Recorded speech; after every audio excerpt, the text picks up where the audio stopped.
On this episode of Star Trek Universe, we are talking about all of the New York Comic-Con drops, the trailers and all, and we're talking about Lower Decks 307, right after these words from our mystery sponsors.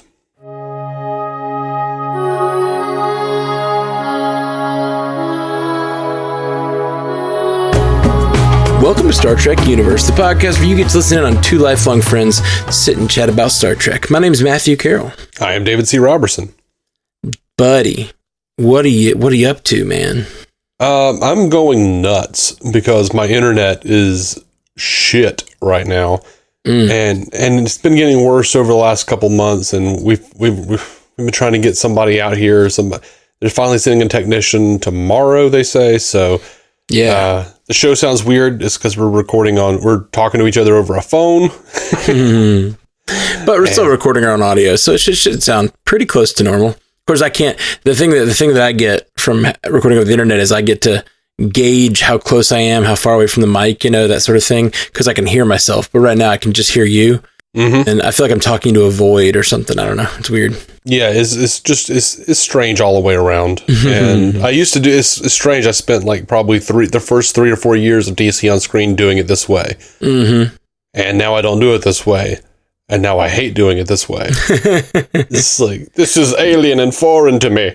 Yeah, it's wild. The older I get and the more I experience life, the more I realize how things that are hard or annoying or scary or frustrating, mostly it's just because you haven't done them or you haven't done them in a while. Like, I don't know, a lot of social anxiety, a lot of fear about like art, a lot of fear about all kinds of stuff. It's just because you just need to get out there and do it, I find that to be halfway true. Yeah. Like, Jason brought me a table a few, 2 or 3 months ago now, for my back deck, because he had it on his back deck and they upgraded, and he was like, I'm going to bring this to you. Cool. Thank you. He brings it and it looks like it's glass and like wrought iron is what it looks like. It literally sat like at the bottom of my garage, and I want to get it upstairs and put it on the back deck, but I just kept looking at it going, that looks heavy. And then like a few days ago, 2 or 3 days ago, I just went downstairs and I was feeling really energetic, gotten on a good schedule and shit. I just thought, you know what, I'm just going to see how heavy this is. And I went to lift it up like one hand. I was like, oh, cool. I can just carry this upstairs real quick. I've been like looking at it for like months going, oh my God, it's going to be so heavy. Yeah.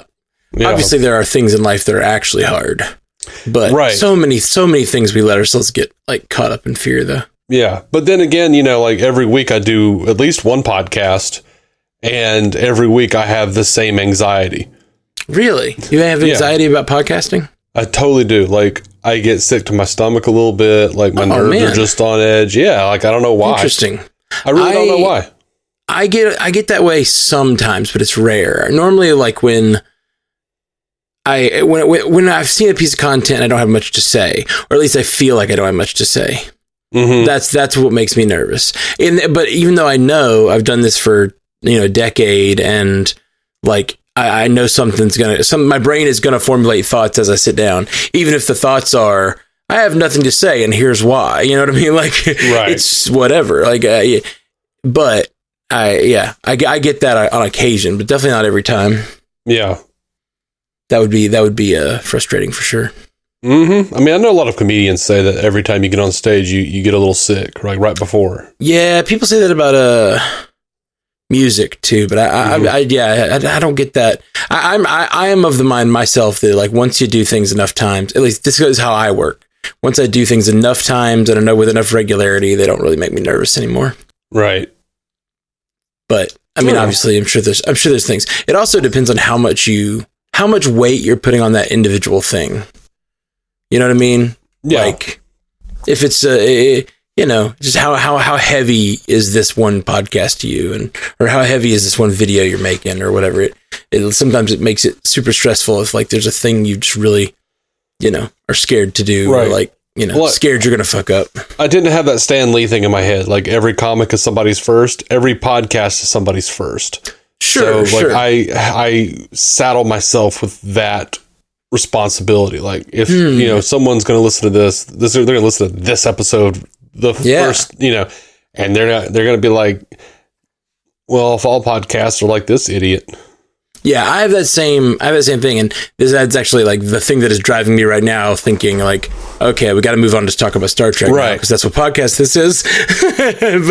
but yeah, I have that same thing, but I don't know. I guess I think of podcasting as people listening in on a natural conversation. So like, even if I'm not 100% on, as long as you're being real and having real conversations, I think that's like what matters more than trying to like make it the funniest or make it the like most zippy or whatever. As long as it's like real people engaging, it's kind of the thing. Yeah. Well, all that said, you want to do Star Trek? Yeah, let's talk about Star Trek. There's a bunch of news, but 3 new trailers. Yeah, there are new trailers. Let's talk about this Picard trailer. Yeah, man, let's do it. As we have Picard getting a distress call from Beverly Crusher. She says we're being hunted. I know it's supposed to be the Shrike. That's what the ship is called. This coming after them. Totally like at the beginning when they first showed it totally looked like the Narada, and for just a second from 2009, which was a Romulan mining ship, and I was like, holy shit! Oh, it's just now this still does look like a Romulan ship, and it looks very much like the Shrike class Romulan ship. From I think Star Trek Online or something, but okay, that's what it looks like to me. I don't know if the people behind this, Amanda Plummer's character Vadic, they're all in this like it looks like they look like masks or some sort of helmet. So I don't know if they're actually Romulans. I don't know what the hell's going on, but Vadic wants revenge on Picard and maybe his whole crew from Enterprise D days. Now, who is she? Someone that we know from previous? No. Okay. The way she said, "You're just on time" or "You're impeccable timing" or something like that, made me think she might have some sort of like foreknowledge, or it's basically that she might be a time traveler. Like the way she exactly when we expected you, because like maybe like all this has happened before or some sort of time travel logic seemed to see. I don't know why that jumped out to me, but that line jumped out to me. Well, Terry Matalas says there's no time travel this season. Okay. I'm kind of glad because we spent that with last season, but I also, last season was my least favorite kind of time travel. Like a time traveling villain sounds interesting. A time traveling to the past to fix the future is almost never interesting to me anymore. Yeah. I mean, it's fine, but it's like the concept itself just feels done to death. Yeah. This little description here says Vadic is the mysterious alien captain of the Shrike, a warship that has set its sights on Jean-Luc Picard and his old crewmates from his days on the Enterprise. So, I don't know. We don't know what their deal is or what her deal is. We know it's Amanda Plummer, who is the daughter of Christopher Plummer, who of course played General Chang on Star Trek VI, Undiscovered Country. And the whole time I'm watching the trailer, I'm like, she looks familiar. I wonder why she looks familiar. And then I realized it was Amanda Plummer, and I was like, oh, I was just thinking Christopher Plummer's General Chang, sitting in the center seat and giggling as he's firing on Enterprise people. We had Worf in this trailer say, you should know that I now prefer pacifism to combat, and Riker going, we're all going to die. Yeah, I love that. I loved that. That was pretty fun. That was fun. If that felt kind of Lower Decksy to me, and I enjoyed that. It was like a little live action Lower Decks, and but we had this great bit where Worf was like, Raffi attacks Worf, and he like headbutts her, and he's like, I was once like her, irrational, violent, and I thought I quite liked the idea of Worf teaching Raffi a new way, like being a mentor to Raffi. Yeah, for sure. We see her in this trailer say something to the effect of like, basically there's some other conspiracy she's trying to run down, which recalls the season 1 Raffi when she's like on a, something is driving her nuts and she has to figure it out. Raffi's on her shit again. Yeah. Which I know we've seen it destroy her relationship with her son when she has these sort of conspiracy brain thing happen. And I'm wondering if it will affect her relationship with Seven, or if that will be something like a pattern she has to try to break. Yeah. That's a good point. Yeah. So we see Daniel Davis return as the self-aware hologram, Professor James Moriarty. Mm-hmm. Very exciting. Yeah, I need to go back and rewatch that episode. It's been so many years. I mean, I think there were a couple, but wasn't expecting Moriarty. And maybe I should have been. Maybe we even reported on some news that he was coming. I don't remember. I was very excited to see the Enterprise F, which is the Enterprise F is from Star Trek Online, and they kept the design. Yeah, well, didn't they also keep it in the comic book series they came out with before like Star Trek or Picard season 1 or 2? I don't know. Like I remember, I thought it was still the Enterprise E, but I was and Data was the captain. But no, I think that if I'm not mistaken, that was before this 2009 Trek, right? I don't know. That was like Countdown. Yeah, that was Star Trek Countdown, which was supposed to be canon. They claimed it was canon leading up to 2009, and of course now, even with Alex Kurtzman, who wrote those comics with Roberto Orci, that shit is no longer canon. So, and I said this just today. I was talking to somebody, and they were like, "Well, the comics do this," and I'm like, "Might I remind you? I say it all the time. No one ever listens to me. I don't care what they're saying right now. The comics are not canon. They just aren't. They never are." It frustrates me that they say they're canon because it makes me want to watch it. It's just another example of kind of using your fandom to make you watch something that then they later don't care that you watched. I mean, it can be canon within the multiverse concept, but it is not canon. Don't be mad when they don't do what they did in the comic because it's not canon. Yeah. With Lore and Moriarty both showing up at the end of this trailer, it makes me wonder if there's some sort of like, for lack of a better term, an Arkham Asylum escape happening. like this, especially with the like the idea that she may have some foreknowledge. Not necessarily that she's a time traveler, even, but that line just made me think she had some foreknowledge. So maybe she knows a lot about the crew. Maybe she knows their history leading up to this moment, all that stuff. And it makes me wonder if she's like sort of breaking out his greatest enemies to like face off, Yeah, I don't know. Maybe, but I'm of course, I am hoping that with both Moriarty and it was funny, Stu Little messaged me and said, I bet the Doctor from Voyager is to blame for this Moriarty situation. I bet he has a mobile emitter. I told Stu, I said, man, I just really hope that with both Moriarty and Lore being involved, that this is a continuation of the thread they had in season 1 of rights for synthetic beings.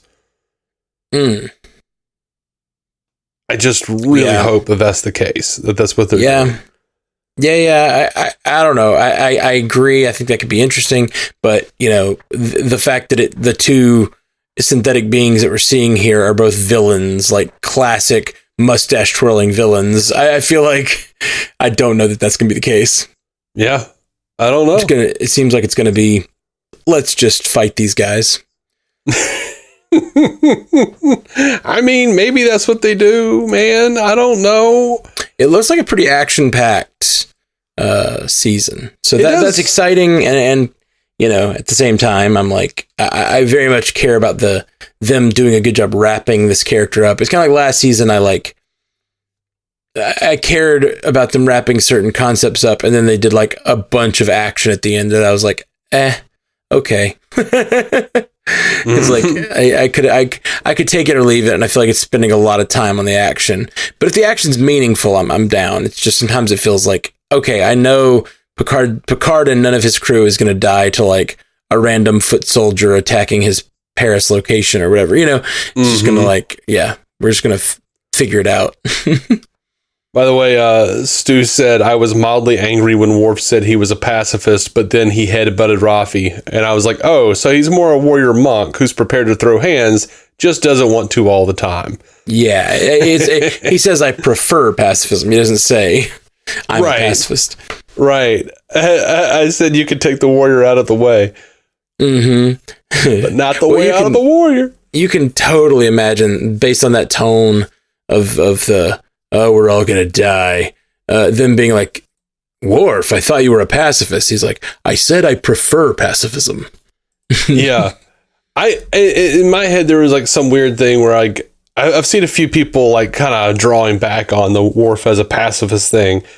One, I think it's funny because I imagine that all the Star Trek actors are a bunch of like, and I don't mean this in a diminutive way, just a bunch of old liberals going, our characters should change. How about make Worf a pacifist?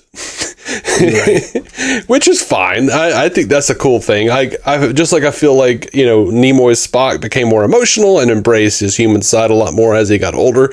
I think Worf embracing pacifism is an awesome thing. But especially since he was never really that good of a warrior in the first place, like that was kind of what they did on the Next Generation to be like, this guy's a badass, is they would just have like a new enemy come in and just kick Worf's ass immediately. Unfortunately, what that turns into is being like, well, I'm not really sure we ever saw Worf do well in a fight. How good is Worf, really? Like... I think they do some badass stuff with him in the Dominion War, if I remember correctly. That's what I was going to say, is like, in Nemesis, when at the end, when Picard is about to go head off with Shinzon, and Worf is like, Captain, I will go. You almost expect Picard to be like, Mr. Worf, I don't know what you did on DS9, but while you were on our show, the only time you ever won a battle was off screen in Parallels when you brought home that trophy. No, that's not. Well, yeah, on Next Generation, but he also won a great fight off screen against a Borg and came with it like his arm tied to his leg, which I always love that scene. Right, assimilate this. Yeah, love that. But you can't get around the fact that even though he won, he still screwed himself up and nicked his freaking spacesuit with his own batleth. Well, the thing is about Worf is I don't think it's that he's a bad fighter. It's just that like he always, the point of the Next Generation, particularly the show, is that like almost every episode is like, you don't solve problems with your fists, and you've got a Klingon security guard who is like hot-headed and ready for battle all the time. And it's like, that's his role, is to be the guy presenting the battle option. And then it's Picard's job to be like, no. and then when he does just like charge into battle, that's never the solution. The Next Generation's always about an intellectual solution generally. So you just have these like, he has to lose so that they can make the like higher decision, Right. But I'm excited about this trailer, man. I think it looks really cool. I do too. Like, I don't know why Beverly's in a tube. I mean, it seems she says they're hunting us. I'm assuming she means us as in the crew. Yeah, that's what I would assume. Yeah. I love Geordi being like, you brought them into this too? Like Riker and Worf? Like... Though I don't necessarily care for his tone. I'm like, Geordi, you do know you're talking to Picard, right? Like, what has Picard done to you, you grumpy old bastard? Well, we don't really know. It's been a long time. Maybe he has done some. Yeah, there might be. I'm sure there's going to be a little bit of bad blood somewhere, like, just because of the drama of it. I'm sure there'll be like a little like whatever between somebody. Maybe it is LaForge thinking about those two or something. Yeah, like those two are in on this.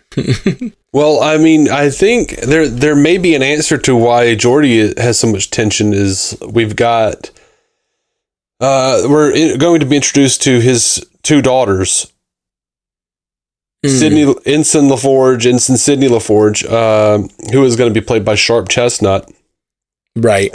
and is the eldest daughter of LaForge, and then helmsman of the helmsman of the USS Titan. And then we also have Ensign Alondra LaForge, who is actually played by his real life daughter, Micah Burton. That's cool. And she works alongside her father in the episode. So, putting his daughters in danger, that might make him pissy towards Picard.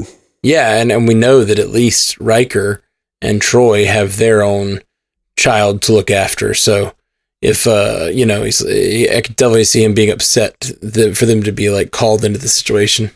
Yeah, man. So a few weeks ago, someone on Twitter said, I'm freaking out that one of the TNG characters is going to die in Star Trek Picard. Please, Terry Matalas, let these guys live happily ever after. And Terry Matalas responded and said, safety not guaranteed. And then someone else, like, almost threateningly commented that killing off a major TNG character would be a big risk. And Terry responded with the video of Kirk doing the risk is our business speech. So I'm down for that, man. Let's do some steaks. Let's kill some folk. Let's do some steaks. Let's kill some folks. Yeah, I think somebody's not making it out, and likely Picard. I don't think that. Really? I do. I don't. Well, during the panel, Patrick Stewart said that he says we could still do a movie. Yeah, that's what he's saying. Yeah. I mean, it's sci-fi, sure. You definitely could, but I think, I mean, this trailer begins with, I think, the final journey begins or something like that. Yeah, but they said that for, Nemesis, for God's sake. Well, yeah, and that was the last movie, but now it's like the last of this. At least it's the last of this series, and I don't know. I just think that we're getting close to the end here. I think for Picard, maybe not. Yeah, who knows? You want to talk about the Disco trailer? Yeah, man, let's do it. So we got Kovic saying the greatest treasure in the known galaxy is out there. What are you waiting for? And Michael Burnham grinning for way too long, and then she says, "Let's fly," which I'm tired of hearing already. Yeah, it annoyed me in that context because, when do the captains use their catchphrase other than like to make the ship go? It makes sense. If it's just like your rhythm of what the thing you say when it's time to fly. Yeah. But it's just kind of weird. I don't know. It was a little weird. I agree. Yeah, I'm just tired of her saying it. I'm just like, okay. I don't even think Kirk had a catchphrase. Picard said engage, but that was really like, we don't have to have a catchphrase. I mean, it was funny for Saru to bring it up and be like, wonder what okay. Enough with the catchphrases. I don't mind it. I mean, especially like I said, in that context of like, that's what I say when we go to warp. I think "Let's fly" is a little bit of a weird sort of like, I don't know. I don't know. They're trying real hard to make it stick, and I just don't care for it. That's all I feel. Yeah, I hear that. I don't want to like just hate on it to hate on its sake, but yeah, "Let's fly" just feels more contrived. I mean, "Hit It" does too, a little bit. "Hit It" and "Let's fly" are both sort of like they're trying too hard. "Engage" was like, it felt like a thing. You engage the warp drive. That's what you do. "Let's fly" and "Hit It" both feel a little like they're trying. They're intentionally trying to make them have their own thing. Right. Yeah, I don't know.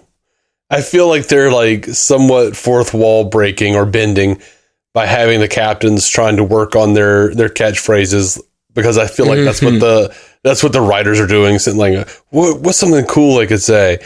They don't have to be Picard. Well, yeah, and that does make it feel more contrived. The fact that like they discussed it on the show before she did it. And I think that's like a thing maybe captains would do, but it does feel like you said, well, it feels meta. It feels like the thing that writers do now to let you know, oh yeah, we know we've got to do this thing, and we're going to like add weight to the character saying it so that it's coming. And yeah, I don't know. Yeah. It would have been a little more easily to take if it was just like something she said once, and then you're like, oh, she says let's fly, cool. Yeah. Now, all that said, that's about all I've got to say about this trailer. Yeah, I was gonna say, of the trailers that we've got, this one is the one that I'm just like, I don't know if it's the one that's furthest away or whatever. No, I'm guessing Lower Decks is further away because. Well, we didn't get a Lower Decks trailer. Oh wait, I'm sorry. What did we get?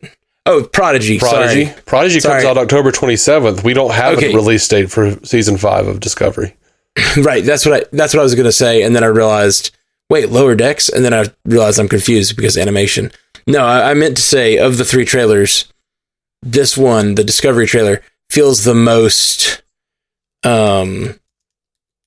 just like a vibe. It's just a vibe. Right.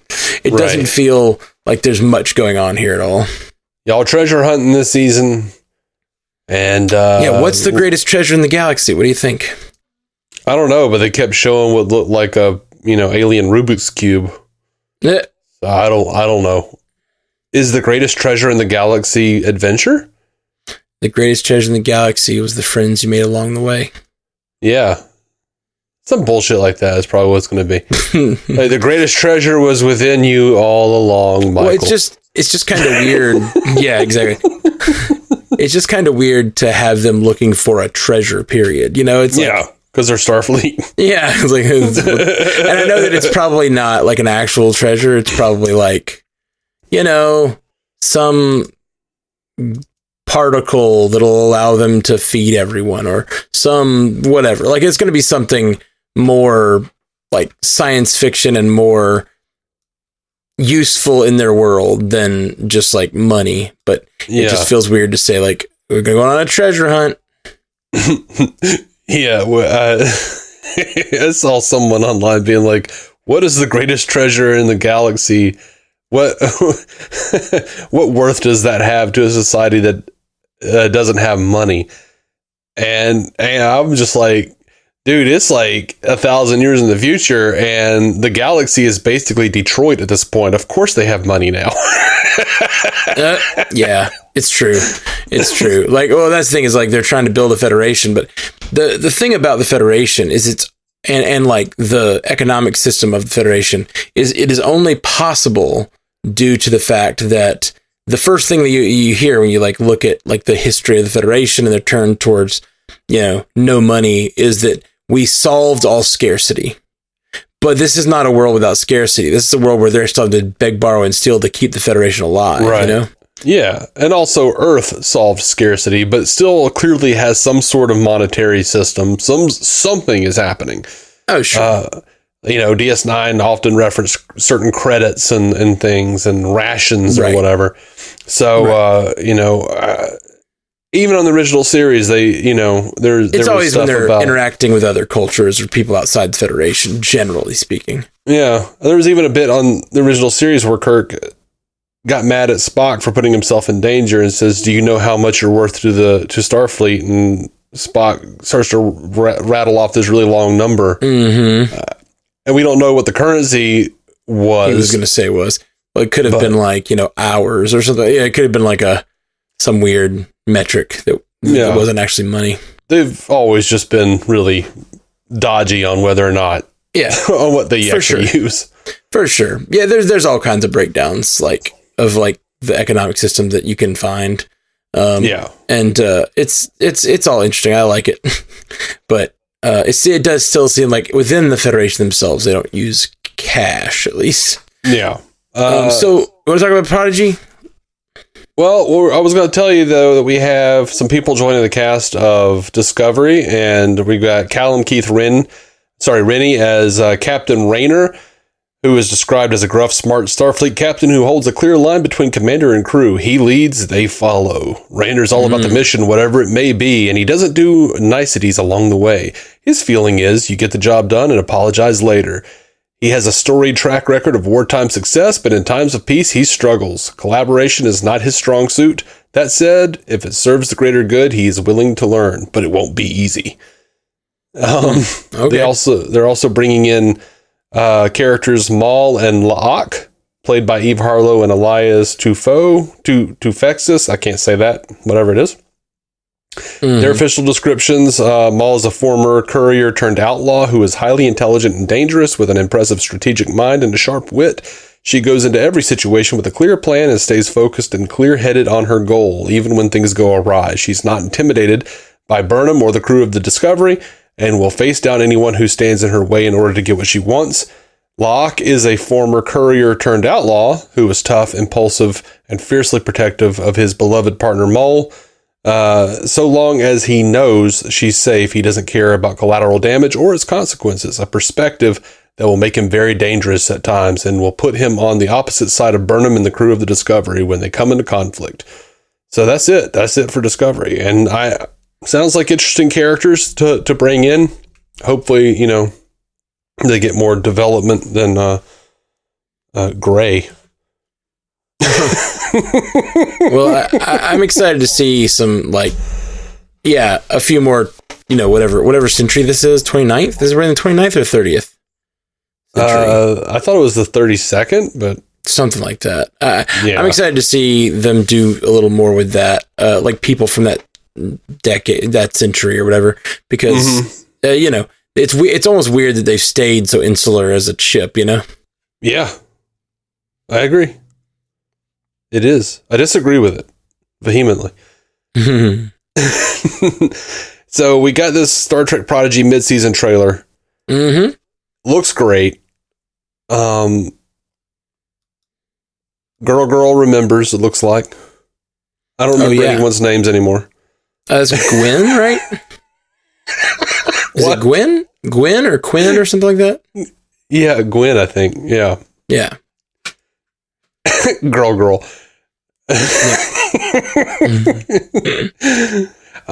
Loving the Admiral Janeway chasing the Prodigy kids around. That's a lot of fun. As usual, the show looks good and just hard hitting enough emotionally. It looks action packed. Loving seeing the Janeways. I love the hologram Janeway being like, "Oh, the real Janeway is chasing you. Good luck with that." I think he says the real me, which is very funny. Yeah. Because she doesn't. It's like she's not differentiating between herself and as two different beings. Like the real me. It's funny. And part of me really loves the fact that, it seems, at least from this trailer, that they are not going back to Starfleet yet because we can help more people doing this. And and they're scared they're going to get I think the idea is that they're scared they're going to get court-martialed or something for stealing the ship. Not court-martialed, but arrested because they stole the ship. I bet they're going to have an interaction with Janeway early on because she says we have to stop whoever stole this ship, And I think they're gonna think of her as a scary thing they're running from, and think maybe Starfleet doesn't want us. We're gonna have to go do our own thing, and then they're like, we can still help people. But of course, the bit of dramatic irony is going to be that we know that as soon as they are convinced otherwise, and they go back to Starfleet, freaking what's his face, Gwen's dad has that, or his minion or whatever has that virus uploaded to Prodigy that's going to destroy Starfleet. That's right. Oh, that's right. Yeah. I'd kind of forgotten that. So thank you. Yeah. Or maybe who knows? Maybe they'll figure that out. Maybe that's why they can't go back. Maybe so. But like I said, from the trailer, it sounds like they're just no, we can keep going. Let's just do this. Or maybe when Gwen remembers everything, Yeah. Maybe that's one of the things she remembers. Yeah, maybe. I really enjoyed seeing the Borg. Yeah. How exciting is that? Yeah. I mean, not that exciting, but I enjoyed seeing it. Yeah, I feel like it's a really fun thing to bring into this particular show. It is. Just like a good adventure zombie villain. I just love a good zombie villain. Yeah. Yeah, I can see that. We got Ronnie Cox returning as Jellicoe. Really? Oh, I didn't see that. Yeah. He's coming back. It is. That's funny and cool. I hated Jellicoe, but I love to hate him. Yeah. I know it. I'll always kind of love Jellicoe for telling Troy to not wear pajamas on the bridge. Yep. And then she wears an actual uniform throughout the rest. So Mm-hmm. All right, so we got a little bit of Lower Decks news, not necessarily from New York Comic Con, but just some stuff that I thought was interesting that happened a few days ago. Mike McMahon says he's trying his best to figure out a way to get Enterprise cameos because he loves Enterprise. He's a huge fan. He's trying to figure out a respectful, cool, funny, surprising way to celebrate Enterprise on Lower Decks. And let's see. Oh, at New York Comic Con, Alex Kurtzman hinted that they have an idea to bring Kate Mulgrew back in live action. So during the Prodigy portion of the panel, a fan asked, "When are we going to see Janeway back in live action?" And everyone turned to Alex Kurtzman, who paused and said, "Okay." And then Mulgrew says, "We're waiting." And then finally Kurtzman says, "Here's what I'm going to say. Things have been talked about. That's all I'm going to say. But nothing would make me happier than to bring Janeway back. I think it would be an incredible, incredible thing to do. There might be an idea in play. Who knows? But I would love for it to happen." And then Mulgrew says, "But we would like to bring her back while she's still ambulatory." And Kurtzman says, "Yes, for sure. We're not thinking 10 years down the line. I'd like to bring her back sooner rather than later. Yes." That's kind of, it feels almost offensive. Like, I know, you only have 10 years left. I get it. Well, I mean, you can't be sure anymore. No, for sure. I don't know how old she is, but I know, she played Red on Orange is the New Black, and she's wonderful on that show, by the way. Just absolutely wonderful. Yeah, I really, really love her on that. So I think she could do a great job. Yeah, I don't know exactly how old she is. She's no spring chicken, but she's a well-seasoned chicken. She's 67. So yeah, that's getting up there. Definitely time to make the show if you want to make the show. Yeah. We did a few days ago. It was noticed that Star Trek 4 was removed from Paramount Pictures' release calendar, which we already knew Matt Shackman had left the project, that he was going to be the director. And so this was inevitable. This was because they were talking about December 22nd. Yeah. 2023. And that shit ain't happening, because every time they talk to Chris Pine, he's like, "I want to do it, but I haven't heard anything." All right, you want to talk about this Lower Decks episode? Yeah, man, we can turn to that. I feel like we always do a little shorter take when we do these episodes where we mix with news. Well, this is a great episode to do a shorter take on. You think? That sounds like you don't think so. I mean, like, I always feel, I've said this many times, I think that comedies are generally hard to podcast about. Like, just so, like, most of the stuff we end up talking about Lower Decks is that they're, like, the ways it connects to previous canons, shit like that. Like, that's the stuff that's kind of fun to talk about in podcast form. I just generally think when you're talking about a comedy, you're either over-analyzing a joke, which is never fun, or you're like just stating the jokes and laughing about them, which is fun, but like I don't know how useful it is. Yeah, I don't know how useful anything is, but well, like, I think podcasting is most functional, or like best functions as a way of making people like think about the show differently or think deeper. So comedies are just hard to do that. But I don't know that this episode's like, it sounds like you just don't like this episode. Do you not like this episode? It is my least favorite Lower Decks ever. Really? Oh, see, I don't feel that way at all. I liked it a lot. And I will say, I still had plenty of laughs. Yeah. But you liked it a lot. Yeah, I did. I liked the way they started with such a like weird, like the way they did the opening. They like last time on. And then it starts with Peanut Hamper and the story we saw last time. And then it just jumps into, like, it doesn't even say, it doesn't really formally switch over to the credits. It does an entirely new credit sequence where Peanut Hamper is like just on the drift. I really enjoyed that. I did like that. I liked that. The only problem I had on a second watch, because I rewatched this episode because for podcast purposes, since I'd already watched it like when it first dropped. Right. The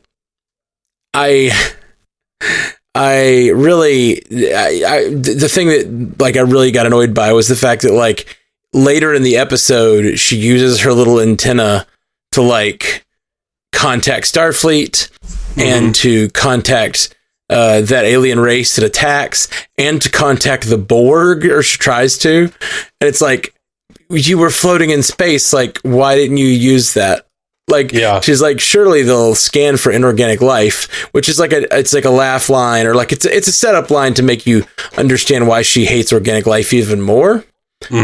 But because they like abandoned her, but like then in that same episode to give her a transmitter that can transmit, all over the place was kind of weird.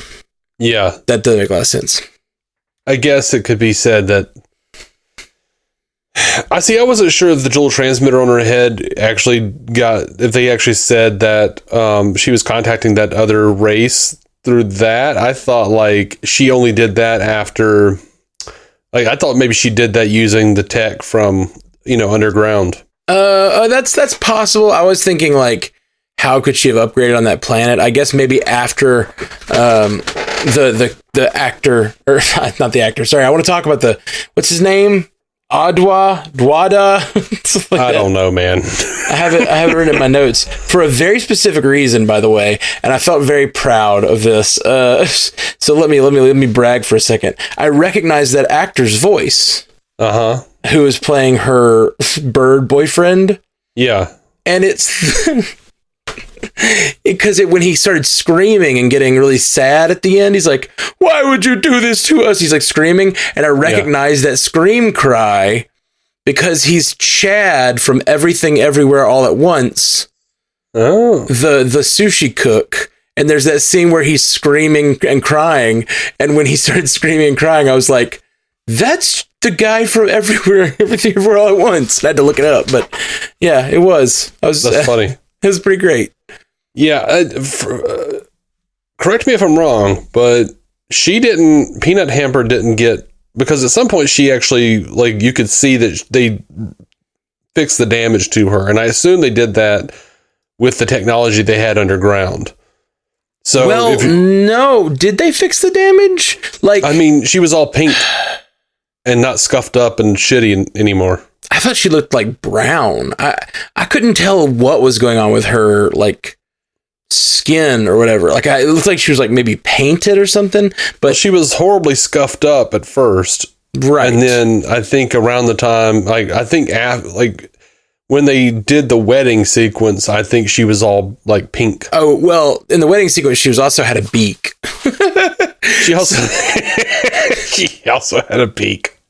So she was like, I think, dressed up like a wedding, like a bride from that culture or whatever. for the wing combining ceremony. That's my headcanon. They fixed her up using their old tech, or maybe her boyfriend did, and then she could contact these people. Yeah, that's not a bad idea. I like that. That's good headcanon. I like that headcanon. Because maybe she thought she was stuck there. That's part of the reason she started participating in their society so much. And then she realized she wasn't stuck there because she could like upgrade her systems with systems from their ships. That makes a lot of sense. But yeah, so okay. That problem aside, I really liked it. I thought it's just a very different Lower Deck story, and I liked that this felt almost the most Rick and Morty of an episode to me, in the way that Rick and Morty will like just decide it's going to completely change the the rhythm or the sort of concept of the show for an episode, and it'll be about something completely different, Yeah. So I like that a lot. And Peanut Hamper as a character is pretty interesting. And I can't believe you didn't like it as much after the way it ended. Yeah, I mean, like, I did like that it was all a ploy. I did like that she wasn't real. And she hadn't actually, a mathematically perfect redemption, which is great. No, I mean the very last thing, though. Yeah. You're talking about the Agamus, overarching thing with Agamus is back. You literally 3 episodes ago on the podcast said, I can't believe that they didn't take that sentient computer at the end of that other episode, and we didn't get to see Agamus again. You were like, I was sure they were going to do that, and that's not. They didn't, because they were planning to do it here. Like, you wrote that ending a few episodes ago. And the idea of Agamus and Peanut Hamper coming back as like a power couple, I love that. I'm fine with that. And I really loved the ending where all the other sentient computers started laughing, and she's like, "No, you all stop laughing. It's just me and him." Yeah, it's really great. Really, really great. Yeah, there was a lot that I enjoyed about this episode. Don't get me wrong. It just wasn't, what I expected or necessarily wanted from the show. But right. It was definitely not what I expected. It's a totally different episode than anything we've seen before from the show, really. Yeah. I loved all of the Birdman having sex with her stuff. That was hilarious and ridiculous. I finally decided to watch an episode of Lower Decks with my niece. And then I had to try to explain the concepts of what was going on to she got it. She knew what was going on. Mostly she was like, didn't he have a girlfriend? Yeah, like I was expecting that to like come up at some point, Yeah, well, on my rewatch I noticed his girlfriend is in the nest at the end with Peanut Hamper and the children. Oh, weird. And like it almost feels like maybe there was like a subtle polyamory thing with polygamy thing going on with that we didn't really express, but maybe they were. I think it was the same bird. She looked very similar. Okay. But yeah, no, I was going to say the Mathematically Perfect Redemption is a great title. Oh, such a great title. Because she chose Peanut Hamper as her name because it was a mathematically perfect name. Yeah, which Agamus notices of it immediately. Yeah. It's a wonderful title because it also gives the ending away without us really realizing it, because it's a mathematical perfectly redemption because it was a planned redemption by Peanut Hamper. Right. It's such a great. I love that title. Yeah. I did love the if everything flies, then why do you call it a sky snake? Wouldn't it just be a snake? It's one of my favorite parts too. I laughed really hard at, oh yes, my fecal matter is back to being oily and white. I love that the planet was areolus. Yes. And when she's flying away from them at the end, she's like, bye, your planet's disgusting, you poop everywhere. Yeah, smell you later. Oh yeah, I mean that literally, because y'all shit everywhere. I laughed at when she says you're like the poor man's Aurelians from the bird people from the animated series. Which Paul F. Tompkins' character is one of those, right? Isn't he an Aurelian? That was wonderful. There was one character, when he first gets to the planet, he yells at them, and I thought it looked a lot like Brack from Space Ghost. That's funny. Like it looked, he yells, and like the voice and the face were very similar to Brack. Maybe not the voice. It was just it was an abrasive voice. Mm-hmm. Speaking of the sex between Peanut Hamper and Rauda, that's right, it's Rauda because she called him Raw Dog when she first met him. Raw Dog, yeah. And, I laughed really hard at Raw Dog. Me too. When they start to have sex, she's like, but he says, but our parts are so different. Our pieces are so different. And she says, and yours are so complicated.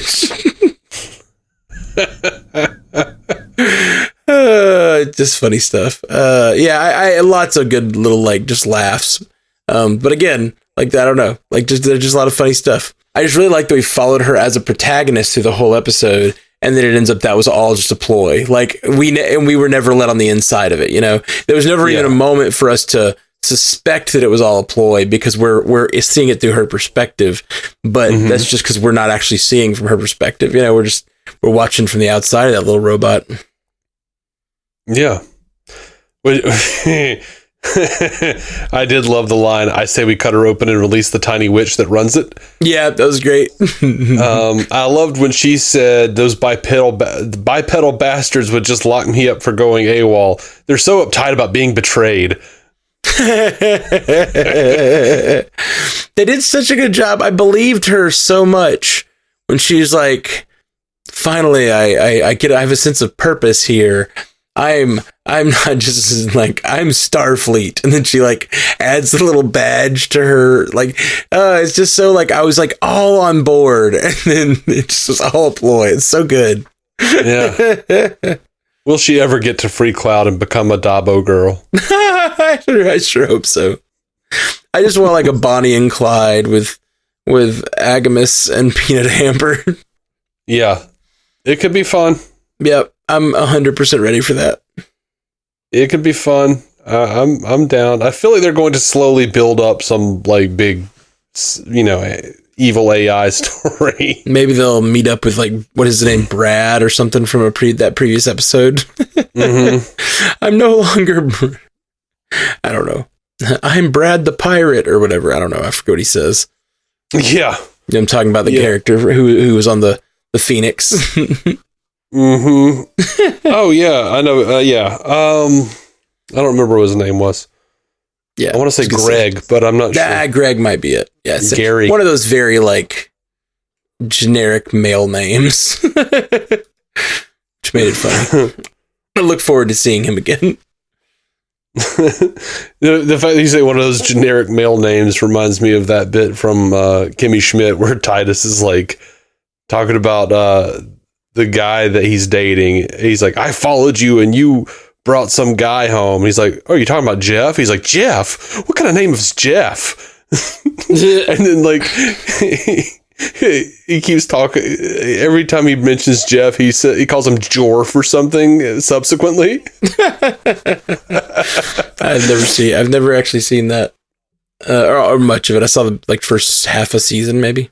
Yeah, no, it winds up actually being a really good show. Yeah, I hear it's that. Super weird. Mm-mm.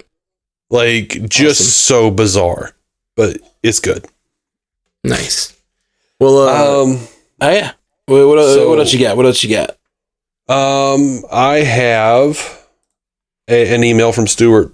Yeah, let's hear it. It's titled "A Triumphant Return," and then he says, "Me, not peanut butter, peanut hamper." Peanut butter, Mr. Peanut Butter. Mm-hmm. Stu says, sorry I didn't email last week. I wasn't sure if I was going to because I just didn't have that much to say for some reason. I think Matt summed it up. The episode was very reverential to DS9 and it was still good, but I didn't have any real deeper thoughts about it.